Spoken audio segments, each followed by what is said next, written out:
Hi అండి. అందరికీ నమస్కారం. ఈరోజు కథ రెండో భార్య పార్ట్ 4.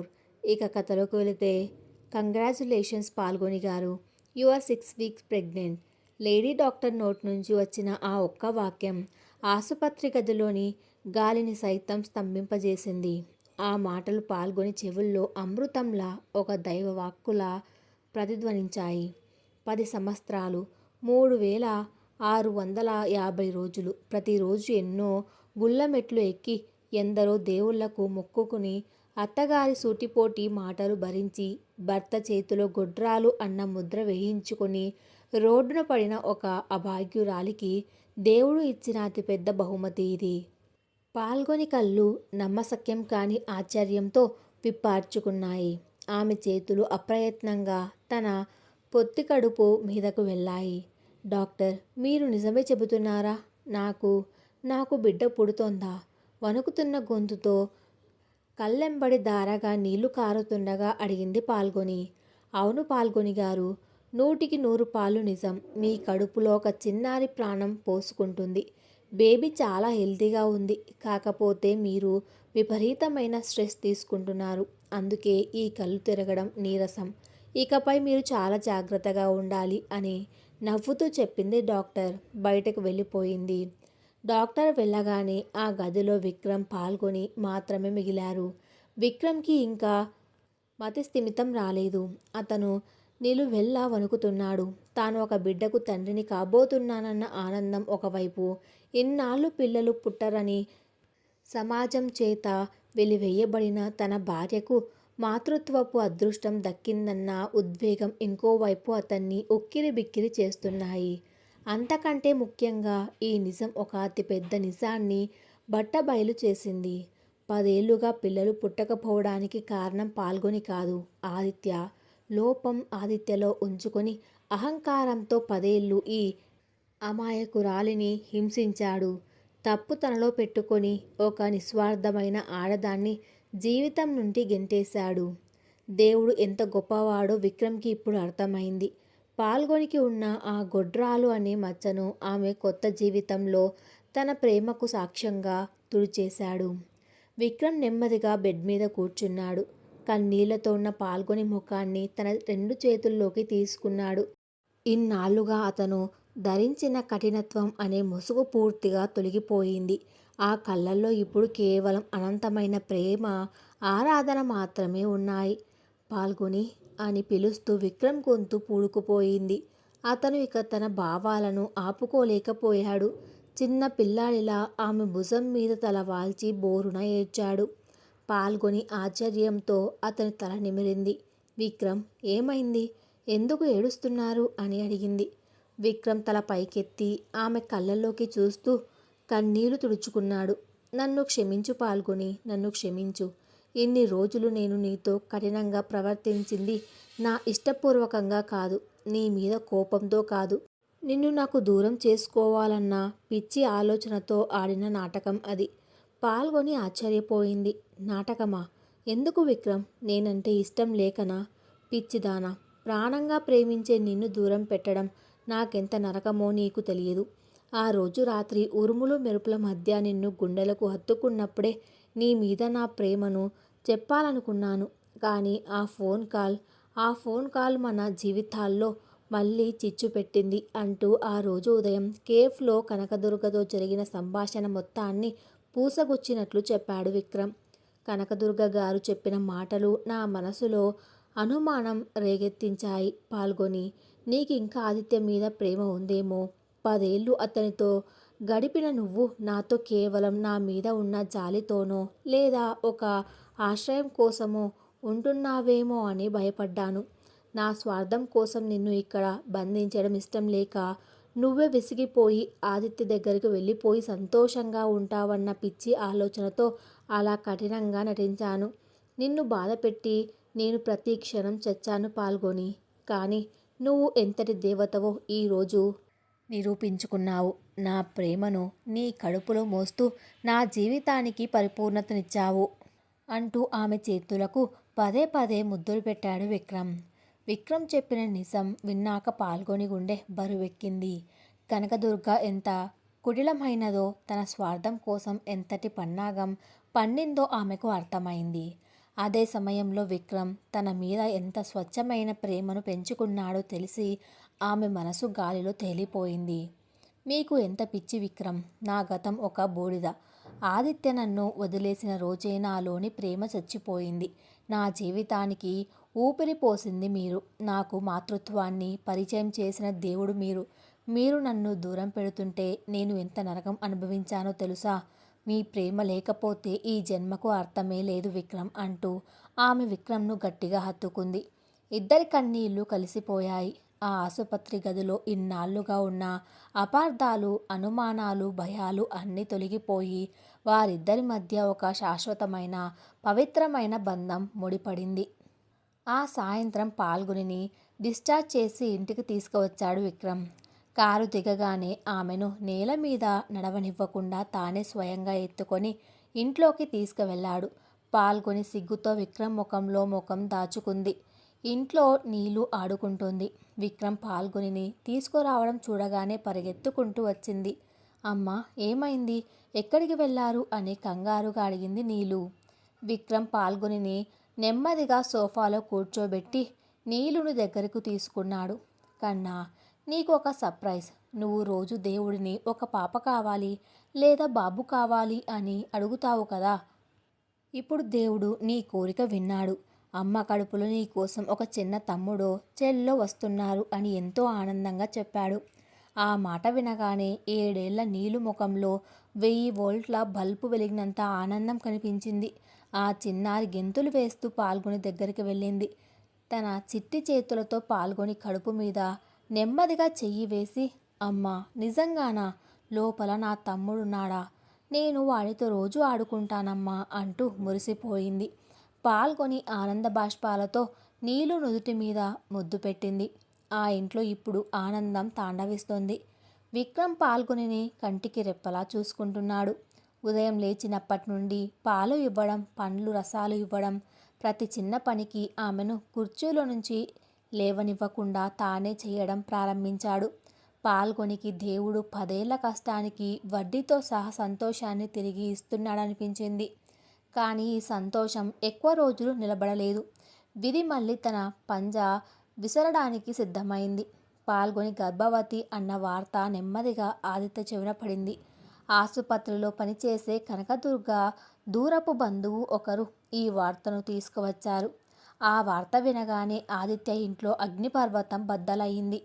ఆదిత్యకి మైండ్ బ్లాక్ అయిపోయింది. పాల్గొని ప్రెగ్నెంట్ కావడం ఏంటి? 10 ఏళ్ళు నా దగ్గర ఉన్నప్పుడు ఆమెకు పిల్లలు పుట్టలేదే?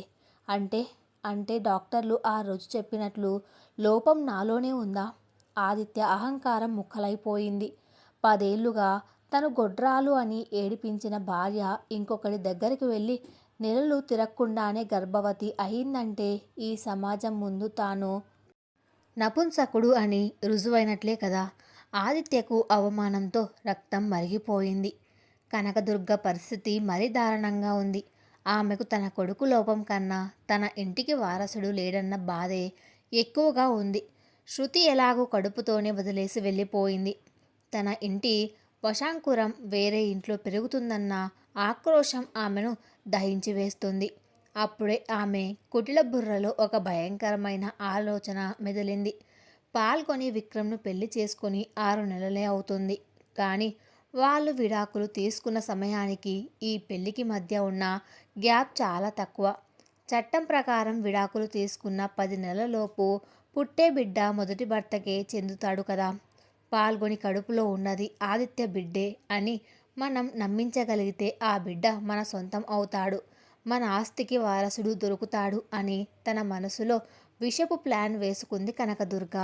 మరుసటి రోజు ఉదయం విక్రమ్ ఆఫీస్కి వెళ్ళాడు. నీలు స్కూల్కి వెళ్ళింది. పాల్గొని ఇంట్లో ఒంటరిగా ఉంది. కాలింగ్ బెల్ మోగితే వెళ్ళి తలుపు తీసింది. ఎదురుగా కనకదుర్గ నిలబడి ఉంది. పాల్గొని ముఖం భయంతో, ఆశ్చర్యంతో కందగడ్డలా మారింది. ఆమెను లోపలికి రానివ్వకుండా గుమ్మం దగ్గరే అడ్డుగా నిలబడింది. మీరెందుకు వచ్చారిక్కడికి? ఇంకోసారి మా ఇంటి గడప తొక్కితే పోలీసులకు ఫోన్ చేస్తానని ఆ రోజు చెప్పాను కదా అంది పరుషంగా. కనకదుర్గ ఏమాత్రం బెరుకు లేకుండా నెమ్మదిగా చేతులు జోడించింది. ఆమె ముఖంలో ఒక కుటిలమైన నటన ఉంది. పాల్గొని, నన్ను క్షమించు తల్లి. నువ్వు గర్భవతివి అని తెలిసింది. 10 ఏళ్ళు మా ఇంట్లో ఉన్నప్పుడు జరగని అద్భుతం ఇప్పుడు జరిగింది. ఆ దేవుడి దయ వల్ల మా వంశానికి ఒక వారసుడిని ఇస్తున్నావు. ఆ బిడ్డ నా కొడుకు రక్తం కాదు అంది ఏమాత్రం సిగ్గు లేకుండా. పాల్గొనికి ఆ మాట వినగానే గుండె ఆగిపోయినంత పనైంది. ఏం మాట్లాడుతున్నారు మీరు? బుద్ధి ఉండే మాట్లాడుతున్నారా? ఈ బిడ్డ విక్రమ్ ప్రేమకు ప్రతిరూపం. నా భర్త బిడ్డ మీకెలా వస్తుంది ఈ పిచ్చి ఆలోచన అంటూ మండిపడింది. కనకదుర్గ నవ్వింది. అబద్ధాలు ఆడకు పాల్గొని. విక్రమ్కు పిల్లలు పుట్టరని, అందుకే నీళ్లుని తెచ్చుకున్నాడని అందరికీ తెలుసు. కనకదుర్గ తన స్వార్థం కోసం అబద్ధం కల్పిస్తుంది. నువ్వు మా ఆదిత్యకు విడాకులు ఇచ్చే సమయానికే కడుపుతో ఉన్నావు. నీ గొడ్డు పోయిన రాతను తుడిచేసింది మా ఆదిత్య. ఆ బిడ్డ మా ఇంటికి చెందినవాడు. నువ్వు కావాలంటే విక్రమ్ దగ్గరే ఉండు. కానీ బిడ్డ పుట్టగానే మాకు ఇచ్చేయి. ఆ బిడ్డ ఆదిత్యది అని చెప్పు. నీకు కావలసినంత డబ్బు ఇస్తాను అంటూ నీచంగా మాట్లాడింది. ఛీ, బయటకు వెళ్ళండి ముందు. 10 ఏళ్ళు పిల్లలు లేరని నన్ను గొడ్రాలు అని రోడ్డున పడేశారు. ఇప్పుడు నాకు మాతృత్వం దక్కగానే కళ్ళు కట్టి మళ్ళీ నా బిడ్డను లాక్కోవడానికి వచ్చారు. నా శరీరం, నా ప్రాణం, నా బిడ్డ అన్నీ నా భర్త విక్రమ్కి మాత్రమే సొంతం. ఇంకొక మాట మాట్లాడితే చెప్పు తీసుకుంటాను అంటూ అత్యంత ఆవేశంగా కనకదుర్గను మెడ పట్టుకొని బయటకు గెంటేసి తలుపు ముఖం మీదే గట్టిగా వేసింది పాల్గొని. కనకదుర్గ అవమానంతో రగిలిపోతూ, దీని పొగరు అణచాల్సిందే. నా కొడుకుతో కోర్టు నోటీసులు పంపించి దీని బతుకు బజారు కీడుస్తాను అని గొనుక్కుంటూ వెళ్ళిపోయింది. 2 రోజులు గడిచాయి. పాల్గొని కనకదుర్గ వచ్చిన విషయాన్ని విక్రమ్కు చెప్పి బాధపడింది. విక్రమ్ ఆమెకు ధైర్యం చెప్పాడు. వాళ్ళు ఏం పీకలేరని, చట్టం మన పక్కనే ఉందని భరోసా ఇచ్చాడు. కానీ ఆదిత్య మనసులో ఉన్న కుట్ర విక్రమ్ ఊహకందనిది. ఆదిత్యకు కడుపులో ఉన్న బిడ్డ తనది కాదని స్పష్టంగా తెలుసు. ఎందుకంటే లోపం తనలోనే ఉందని డాక్టర్లు చెప్పిన విషయం అతనికి తెలుసు. కానీ పాల్గొని వేరే వాడికి తల్లి కావడం అతని అహంకారాన్ని దెబ్బతీసింది. ఆమె సంతోషాన్ని ఎలాగైనా నాశనం చేయాలని, ఆమె క్యారెక్టర్ను బజారు కీడ్చాలని అతను ఒక పైశాచికమైన ప్లాన్ వేశాడు. ఆ రోజు ఉదయం విక్రమ్ పాల్గొని హాల్లో కూర్చుని కాఫీ తాగుతుండగా ఒక కొరియర్ బాయ్ వచ్చి ఒక కవర్ ఇచ్చి వెళ్ళాడు. విక్రమ్ ఆ కవర్ తెరిచి చదవడం ప్రారంభించాడు. అది చదువుతున్న కొద్దీ విక్రమ్ చేతులు వణకడం, కళ్ళు ఎర్రబడడం పాల్గొని గమనించింది. ఏముంది విక్రమ్ అందులో? ఎవరు పంపించారు అని ఆందోళనగా అడిగింది. విక్రమ్ ఆ పేపర్లను టేబుల్ మీద విసిరికొట్టాడు. ఆ రాక్షసుడు ఆదిత్య పంపించిన లాయర్ నోటీసు పాల్గొని అన్నాడు కోపంతో రగిలిపోతూ. నోటీసా? ఎందుకు? విక్రమ్ గొంతు వణుకుతోంది. ఆ నీచుడు ఎంతకైనా తెగిస్తాడు పాల్గొని. వాడు ఆ నోటీసులో ఏం రాశాడో తెలుసా? నువ్వు ఆదిత్యతో వివాహ బంధంలో ఉన్నప్పుడే వేరే వాళ్ళతో అక్రమ సంబంధం పెట్టుకున్నావని, ఆ తర్వాతే విడాకులు తీసుకున్నావని ఆరోపించాడు. పాల్గొనికి ఊపిరి ఆగిపోయింది. ఏంటి? నా క్యారెక్టర్ మీద మచ్చ వేస్తున్నాడా? అంతేకాదు పాల్గొని, చట్టం ప్రకారం విడాకులు తీసుకున్న 880 రోజులలోపు పుట్టే బిడ్డకు మొదటి భర్తే తండ్రి అవుతాడు అన్న సెక్షన్ని వాడుకొని వాడు ఫ్యామిలీ కోర్టులో కేసు వేశాడు. నువ్వు కోర్టుకు వచ్చి ఆ బిడ్డ తనది కాదని, పెళ్లిలో ఉండగానే నువ్వు తప్పు చేశావని కోర్టు ముందు ఒప్పుకోవాలట. ఆ బిడ్డను వాడు అస్సలు స్వీకరించాడట. కానీ ఆ బిడ్డ నాది కాదు అని కోర్టు ద్వారా నిరూపించి సమాజం ముందు నిన్ను ఒక వ్యభిచారినిగా, క్యారెక్టర్ లేనిదానిగా ముద్ర వేయాలని చూస్తున్నాడు. ఒకవేళ అలా జరగకూడదనుకుంటే నన్ను వదిలేసి వాడి దగ్గరకు తిరిగి రావాలని బెదిరిస్తున్నాడు అని విక్రమ్ గుండె పగిలేలా చెప్పాడు. పాల్గొని కళ్ళు చీకట్లు కమ్మాయి. ఆదిత్య ఎంతటి కిరాతకుడో ఇప్పుడు పూర్తిగా అర్థమైంది. ఒకప్పుడు బిడ్డ లేదని గొడ్రాలు అన్నాడు. ఇప్పుడు బిడ్డ పుట్టబోతుంటే వ్యభిచారిని అంటున్నాడా? తను కోర్టు బోనులో నిలబడి తన పవిత్రమైన మాతృత్వాన్ని, తన నిజాయితీని నిరూపించుకోవాలా? కోర్టులో ఒకవేళ ఆదిత్య తప్పులు సాక్ష్యాలు సృష్టిస్తే సమాజం ముందు తన ఆత్మగౌరవం ఏమైపోవాలి? తన బిడ్డ భవిష్యత్తు ఏంటి? విక్రమ్కు ఎదురయ్యే అవమానం సంగతేంటి? ఆ లాయర్ నోటీసు ముందు నిస్సహాయంగా నిలబడిపోయింది పాల్గొని. పగిలిన పంజరం నుంచి బయటపడిందనుకున్న పక్షికి మళ్ళీ ఆకాశం నుంచే డేగా రూపంలో ఆదిత్య దాడికి సిద్ధమయ్యాడు. ఇప్పుడు పాల్గొని ఈ విషమ పరీక్షను ఎలా ఎదుర్కొంటుంది? మాతృత్వాన్ని నిలబెట్టుకోవడానికి ఆమె చేయబోయే పోరాటం ఎలాంటిది? ఆదిత్య పంపించిన లాయర్ నోటీసు చూసి విక్రమ్, పాల్గొని ఇద్దరు షాక్లో ఉండగానే వారి జీవితాల్లోకి మరో పెను విషాదం ముంచుకొచ్చింది. ఆ లాయర్ నోటీసును ఎలా ఎదుర్కోవాలి? సమాజం ముందు పాల్గొని క్యారెక్టర్ను, బిడ్డ భవిష్యత్తును ఎలా కాపాడుకోవాలి అని విక్రమ్ ఆలోచిస్తున్న సమయంలో పాల్గొని ఫోన్ మోగింది. అవతల వైపు నుంచి పాల్గొని తండ్రి రామచంద్రరావు వణుకుతున్న గొంతుతో ఎక్కి ఎక్కి ఏడుస్తూ మాట్లాడుతున్నాడు. పాల్గొని, అమ్మా, మీ అమ్మకు మళ్ళీ సీరియస్ అయింది తల్లి. గుండె నొప్పితో కుప్పకూలిపోయింది. హుటాహుటిన సిటీ హాస్పిటల్కి తీసుకువచ్చాను. డాక్టర్లు ఆశ లేదంటున్నారు. ఒక్కసారి అర్జెంటుగా రండమ్మా అంటూ కన్నీరు మున్నీరుగా విలపించాడు.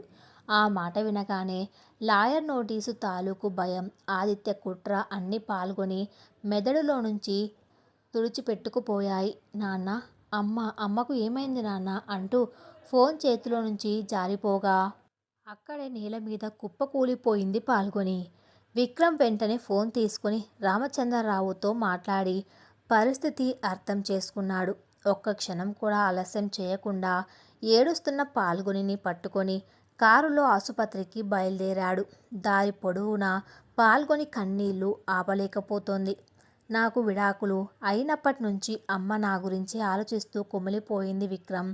నేను మళ్ళీ పెళ్లి చేసుకుని స్థిరపడ్డానని ఇప్పుడిప్పుడే సంతోషిస్తుంది. ఇప్పుడు నా బిడ్డను చూడకముందే అమ్మకు ఇలా ఎందుకు జరిగింది అంటూ విలపిస్తున్న భార్యను చూసి విక్రమ్ గుండె తరుక్కుపోయింది. ఆసుపత్రిలోని ఐసీయూ వార్డ్ బయట రామచంద్రరావు పిచ్చివాడిలా తిరుగుతున్నాడు. ఆయన ముఖంలో నెత్తురు చుక్క లేదు. 10 ఏళ్ల క్రితం కూతురి పెళ్లి కోసం ఆస్తులు అమ్మాడు. ఆ తర్వాత కూతురి కష్టాలు చూసి కుమిలిపోయాడు. తన జీవిత భాగస్వామి సావిత్రికి ఇంతకు ముందే బైపాస్ సర్జరీ జరిగింది. ఆ అప్పులు తీర్చలేక ఆర్థిక సమస్యలతో సతమతమవుతున్న ఆ వృద్ధుడికి ఇప్పుడు భార్య దూరం కాబోతుందన్న వార్త ప్రాణసంకటంగా మారింది. పాల్గొని, విక్రమ్ పరిగెత్తుకుంటూ అక్కడికి చేరుకున్నారు. తండ్రిని చూడగానే పాల్గొని వెళ్ళి ఆయనను గట్టిగా వాటేసుకొని బోరున ఏడ్చింది. విక్రమ్ వెంటనే వెళ్ళి డాక్టర్తో మాట్లాడాడు. సారీ మిస్టర్ విక్రమ్, పేషెంట్కి మ్యాసివ్ హార్ట్అటాక్ వచ్చింది. ఇంతకు ముందే సర్జరీ జరిగి ఉండడం, వయసు పైబడడం వల్ల ఆవిడ శరీరం చికిత్సకు సహకరించడం లేదు. పల్స్ పడిపోతుంది. బహుశా ఇంకొన్ని నిమిషాలు మాత్రమే ఆవిడ బతికి ఉంటారు. వెళ్ళి ఆఖరిసారిగా చూసుకోండి అని డాక్టర్లు చేతులెత్తేశారు. ఆ మాటలు విక్రమ్కు గుండెల్లో గుణపం దించినట్లు అనిపించాయి. వణుకుతున్న అడుగులతో వెళ్ళి ఈ విషయాన్ని రామచంద్రరావుకి, పాల్గొనికి చెప్పాడు. ఐసీయూ తలుపులు తెరుచుకున్నాయి. లోపల మంచం మీద సావిత్రి అచేతనంగా పడుకొని ఉంది. ముఖానికి ఆక్సిజన్ మాస్క్, చుట్టూ బీప్ బీప్ మంటూ మోగుతున్న మానిటర్లు. శరీరం పాలిపోయి ఉంది. కళ్ళు సగం మూసుకొని ఉన్నాయి. పాల్గొని పరిగెత్తుకుంటూ వెళ్ళి తల్లి చేతిని పట్టుకొని, అమ్మా, లేవమ్మా, నన్ను చూడమ్మా, నీకేమీ కాదు, నేను వచ్చాను కదా అంటూ గుండెలు బాదుకుంటూ ఏడ్చింది. కూతురు స్పర్శ తగలగానే సావిత్రి నెమ్మదిగా కళ్ళు తెరిచింది. ఆక్సిజన్ మాస్క్లో నుంచి శ్వాస తీసుకోవడానికి చాలా ఇబ్బంది పడుతోంది. పక్కనే కన్నీళ్లతో నిలబడి ఉన్న భర్తను, అల్లుడు విక్రమ్ను చూసింది. డాక్టర్ ఆక్సిజన్ మాస్క్ కొద్దిగా పక్కకు జరిపాడు.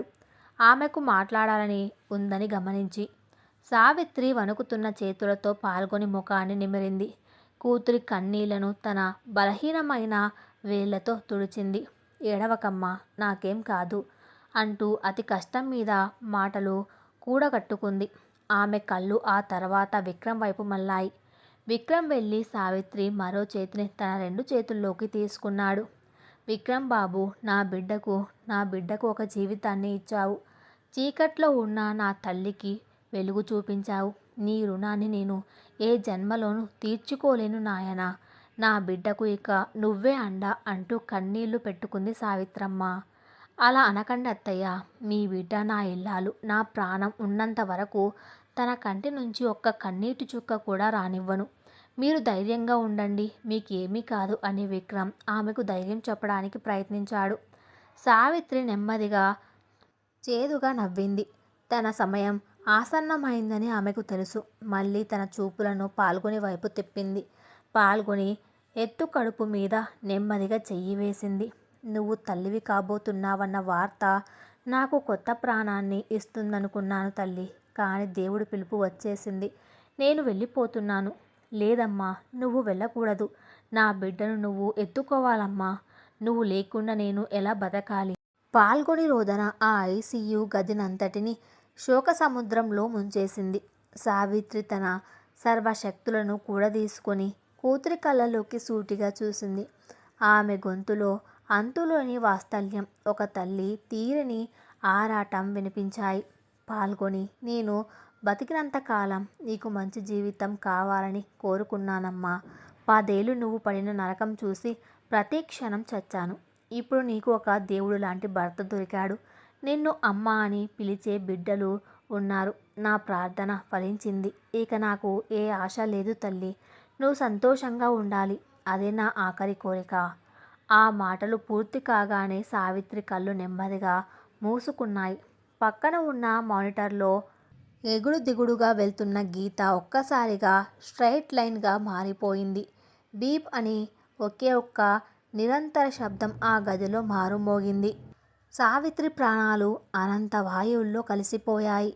అమ్మ అంటూ పాల్గొని తల్లి మృతదేహం మీద పడి గుండెలు పగిలేలా రోదించింది. రామచంద్రరావు కుప్పగూలిపోయి ఏడుస్తున్నాడు. విక్రమ్ కళ్ళ నుంచి కూడా ధారగా కన్నీళ్లు కారుతున్నాయి. ఒక మాతృమూర్తి తన బిడ్డ సంతోషాన్ని చూసి సంతృప్తిగా కన్నుమూసింది. సావిత్రి మరణంతో పాల్గొని ప్రపంచం చీకటైపోయింది. కన్న తల్లిని కోల్పోయిన దుఃఖం నుంచి ఆమె కోలుకోలేకపోయింది. కానీ ఆ కష్టకాలంలో విక్రమ్ నిలబడిన తీరు, అతను బాధ్యతలు భుజాన వేసుకున్న విధానం ప్రతి ఒక్కరిని ఆశ్చర్యానికి గురిచేసింది. సాధారణంగా ఇలాంటి సమయాల్లో ఆడపిల్లలు ఒంటరిగా విలపించడం, అంత్యక్రియల బాధ్యతలన్నీ పుట్టింటి వారే చూసుకోవడం జరుగుతుంది. గతంలో ఆదిత్య భర్తగా ఉన్నప్పుడు రామచంద్రరావుకు ఏదైనా కష్టం వస్తే అదంతా మీ పుట్టింటి గొడవ, నాకేం సంబంధం అంటూ ఆదిత్య ముఖం చాటేసేవాడు. పాల్గొని ఒంటరిగా కుమిలిపోయేది. కానీ విక్రమ్ అలా చేయలేదు. ఆసుపత్రి ఫార్మాలిటీస్ పూర్తి చేయడం దగ్గర నుంచి మృతదేహాన్ని ఇంటికి తీసుకురావడం, బంధువులను సమాచారం ఇవ్వడం, అంత్యక్రియల ఏర్పాట్లు చేయడం అన్నీ తానే ముందుండి నడిపించాడు. వయసు పైబడి భార్య మరణంతో కుంగిపోయిన రామచంద్రరావుకి ఒక కొడుకులా అండగా నిలబడ్డాడు. గర్భవతి అయిన పాల్గొని కళ్ళు తిరిగి పడిపోకుండా కంటికి రెప్పలా కాపాడుకున్నాడు. నీలుకి ఏమీ అర్థం కాక భయపడుతుంటే తన స్నేహితురాలి ఇంట్లో పాపను సురక్షితంగా ఉంచాడు. అంత్యక్రియలు పూర్తయిన తర్వాత ఆ రాత్రి ఇంట్లో అంత నిశ్శబ్దంగా ఉంది. బంధువులంతా పడుకున్నారు. పాల్గొని తన తల్లి ఫోటో ముందు కింద కూర్చొని కదలకుండా మెదలకుండా శూన్యంలోకి చూస్తుంది. ఆమె కళ్ళల్లో కన్నీళ్లు ఇంకిపోయాయి. ఆమెలో ఎలాంటి చలనం లేదు. విక్రమ్ నెమ్మదిగా ఆమె దగ్గరికి వచ్చాడు. ఆమె పక్కనే కింద కూర్చున్నాడు. ఆమెను ఏమీ అనలేదు. ఓదార్పు మాటలు చెప్పలేదు. కేవలం తన చేతిని ఆమె భుజం మీద వేసి ఆమెను తన వైపుకు లాక్కున్నాడు. విక్రమ్ స్పర్శ తగలగానే ఇన్నాళ్లుగా బండబారిపోయిన పాల్గొని గుండె ఒక్కసారిగా కరిగింది. బందకట్ట తెగిన నదిలా ఆమె కన్నీళ్లు పొంగి పొర్లాయి. విక్రమ్ భుజం మీద తల వాల్చి అతని చొక్కాను గట్టిగా పట్టుకొని చిన్న పిల్లాడిలా వెక్కి వెక్కి ఏడ్చింది. విక్రమ్ ఆమె తల నిమురుతూ ఆమె కన్నీళ్లన్నిటినీ తన భుజం మీదకు తీసుకున్నాడు. ఆ క్షణంలో ఆ కన్నీటి సముద్రంలో పాల్గొనికి ఒక గొప్ప నిజం బోధపడింది. పెళ్ళి అంటే కేవలం పూలమాలలు మార్చుకోవడం, అగ్నిసాక్షిగా ప్రమాణాలు చేసుకోవడం కాదు. కష్టకాలంలో కొండంత అండగా నిలబడడం. ఆదిత్య తన యవ్వనాన్ని, తన సేవలను వాడుకున్నాడు. కానీ తన బాధను ఎప్పుడూ పంచుకోలేదు. కానీ విక్రమ్ తన కన్నీళ్లను తనవిగా భావించాడు. తన తల్లిదండ్రులను సొంత తల్లిదండ్రుల్లాగా చూసుకున్నాడు. విక్రమ్ కేవలం ఒక భర్త కాదు, తన ఆత్మకు అసలైన తోడు. తాను గర్భవతి అన్న విషయం తెలిసిన ఏమాత్రం సందేశించకుండా తన గతాన్ని పట్టించుకోకుండా తనతో అడుగులు కలుపుతున్న ఒక గొప్ప మనిషి. ఇదే నిజమైన ప్రేమ. అమ్మ కోరుకున్న మంచి జీవితం కంటే విక్రమ్ నాకు దొరకడమే అని పాల్గొనికి పూర్తిగా అర్థమైంది. విక్రమ్ భుజం మీద ఆమె మరింత సేదుదీరింది. రోజులు గడిచాయి. సావిత్రి మరణించి 11 రోజులు పూర్తయ్యాయి. ఆ రోజు సావిత్రికి సంబంధించిన సంతాప కార్యక్రమం జరుగుతుంది. రామచంద్రరావు ఇంటి ఆవరణలో ఒక పెద్ద పందిరి వేశాడు. సావిత్రి ఫోటోకి పూలమాలలు వేసి బంధుమిత్రులంతా ఆశ్రు నివాళులు అర్పిస్తున్నారు. వాతావరణం అంతా చాలా గంభీరంగా విచారణంగా ఉంది. పాల్గొని తెల్లటి చీర కట్టుకొని తండ్రి పక్కనే కూర్చొని ఉంది. ఆమె ముఖం పాలిపోయి ఉంది. గర్భవతి కావడంతో విక్రమ్ ఆమెను ఎప్పటికప్పుడు గమనిస్తూ ఆమెకు అవసరమైనవి అందిస్తూ పక్కనే ఉండి అన్నీ చూసుకుంటున్నాడు. బంధువులంతా విక్రమ్ బాధ్యతను చూసి మెచ్చుకుంటున్నారు. కూతురికి కష్టాలు వచ్చినా సావిత్రి అదృష్టవంతురాలు. పోయే ముందు ఒక మంచి అల్లుడి చేతుల మీదుగా సాగనంపబడింది అని మాట్లాడుకుంటున్నారు. సరిగ్గా మధ్యాహ్నం 12 గంటల సమయం. కర్మకాండల క్రతువు దాదాపు ముగుస్తోంది. భోజనాలకు అందరూ సిద్ధమవుతున్నారు. అప్పుడే ఇంటి గేటు బయట ఒక నల్లటి కారు వచ్చి ఆగింది. ఆ కారులో నుంచి ఒక వ్యక్తి దిగాడు. అతను వేసుకున్న బట్టలు ఈ సంతాప కార్యక్రమానికి ఏమాత్రం సంబంధం లేని విధంగా ఎంతో దర్జాగా ఉన్నాయి. కళ్ళకు నల్లటి కద్దాలు, చేతిలో ఒక బ్రౌన్ కలర్ ఫోల్డర్ పట్టుకొని గర్వంగా ఎవరిని పట్టించుకోకుండా పందిరిలోకి అడుగుపెట్టాడు. అతన్ని చూడగానే అక్కడ ఉన్న బంధువులందరిలో గుసగుసలు మొదలయ్యాయి. రామచంద్రరావుకి అతన్ని చూడగానే ఒంట్లో రక్తం ఉడికిపోయింది. పాల్గొని కళ్ళు ఆశ్చర్యంతో కోపంతో పెద్దవయ్యాయి. అక్కడికి వచ్చింది మరెవరో కాదు, ఆదిత్య.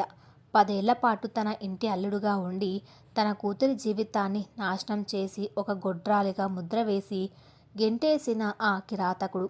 ఆ రోజు తన భార్య చావు కర్మకు ఎందుకు వచ్చాడు అని రామచంద్రరావుకు రౌద్రం కట్టలు తెంచుకుంది. ఆదిత్య ఎవరి వైపు చూడలేదు. నేరుగా సావిత్రి ఫోటో దగ్గరికి వచ్చాడు. కళ్ళజోడు తీసి జేబులో నుంచి ఒక పూల దండ తీసి ఆ ఫోటోకు వేశాడు. ఆ తర్వాత నెమ్మదిగా వెనక్కి తిరిగి కన్నెర్ర చేసి చూస్తున్న విక్రమ్ పాల్గొనిల వైపు నడిచాడు. ఏం పని ఇక్కడ నీకు? ఏ ముఖం పెట్టుకుని వచ్చావురా నా ఇంట్లోకి అంటూ రామచంద్రరావు ఆవేశంగా ముందుకు వెళ్ళబోయాడు.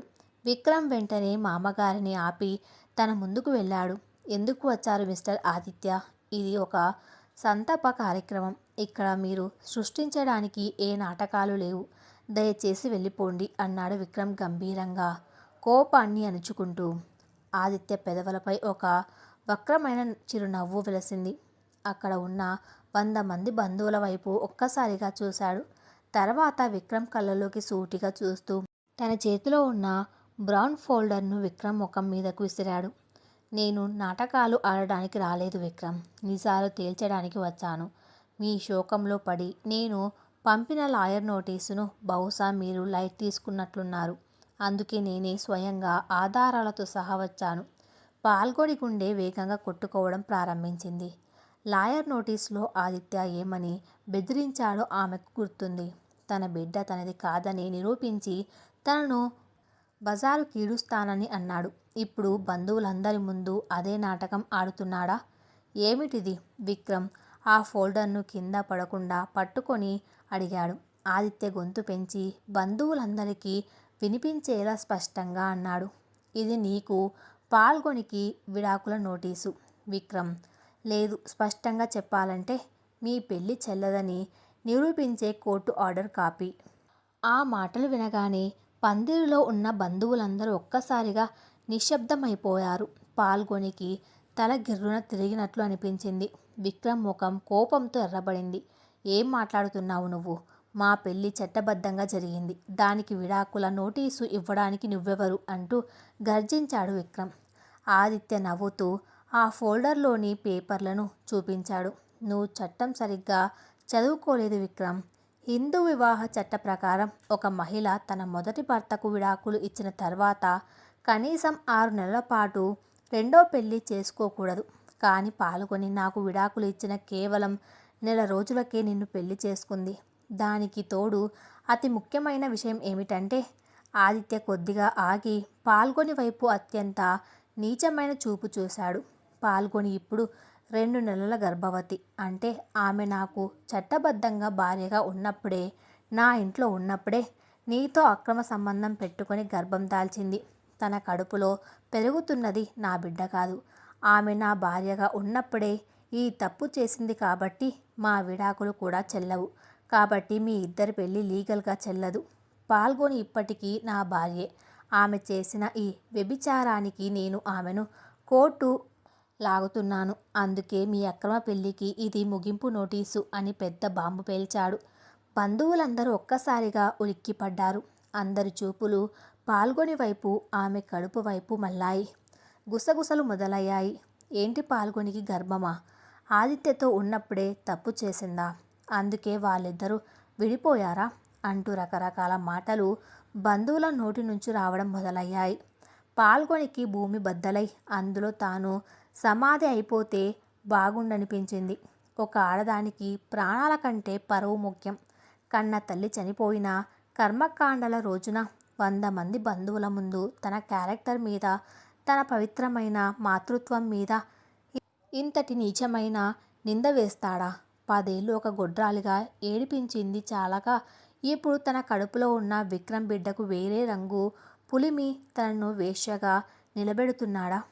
తల్లిపోయిన బాధ, ఇప్పుడు ఎదుర్కొంటున్న ఈ ఘోరమైన అవమానం రెండూ కలిసి పాల్గొని మెదడును మొద్దుబార్చేశాయి. ఆమె కళ్ళు తిరిగి వెనక్కి పడిపోతుంటే రామచంద్రరావు పట్టుకొని బోరున విలిపించాడు. విక్రమ్కు రక్తం ఉడికిపోయింది. తన భార్య పవిత్రతను, తన ప్రేమను బజారు కీడ్చిన ఆదిత్యను చూసి అతనిలోని మృగం నిద్రలేచింది. ఫోల్డర్ను పక్కన పడేసి ఒక్క ఉదుటున ముందుకు వెళ్ళి ఆదిత్య కాలర్ గట్టిగా పట్టుకున్నాడు. కుక్క, నా భార్య గురించి ఇంకొక మాట మాట్లాడితే ఇక్కడే నిన్ను ప్రాణాలతో పాతేస్తాను అంటూ విక్రమ్ చెయ్యి పైకెత్తాడు. కానీ ఆదిత్య కళ్ళలో ఏమాత్రం భయం లేదు. అతను ఒక పైశాచికమైన ఆనందంతో చూస్తున్నాడు. కొట్టు విక్రమ్, కొడితే చట్టం నన్ను కాపాడుతుంది. కానీ రేపు కోర్టు బోనులో ఈ పాల్గొని నిలబడి ఆ కడుపులో ఉన్న బిడ్డకు తండ్రి ఎవరో, తన క్యారెక్టర్ ఏంటో DNA టెస్ట్ల ద్వారా నిరూపించుకోవాల్సిందే. మీ బతుకులు బజారున పడాల్సిందే అంటూ నవ్వాడు. పవిత్రమైన ఆ సంతాప కార్యక్రమం ఇప్పుడు ఒక భయంకరమైన యుద్ధభూమిగా మారింది. కుట్రల వలయంలో చిక్కుకున్న పాల్గొని మాతృత్వం, పరువు ఇప్పుడు ఏ తీరం చేరుకోబోతున్నాయి? కోర్టు వరకు వెళ్ళిన ఈ రాక్షస క్రీడలో విక్రమ్ తన భార్యను ఎలా కాపాడుకోబోతున్నాడు? కథ ఇంకా ఉంది. అది నెక్స్ట్ పార్ట్లో కొనసాగించబడుతుంది. Thanks for listening.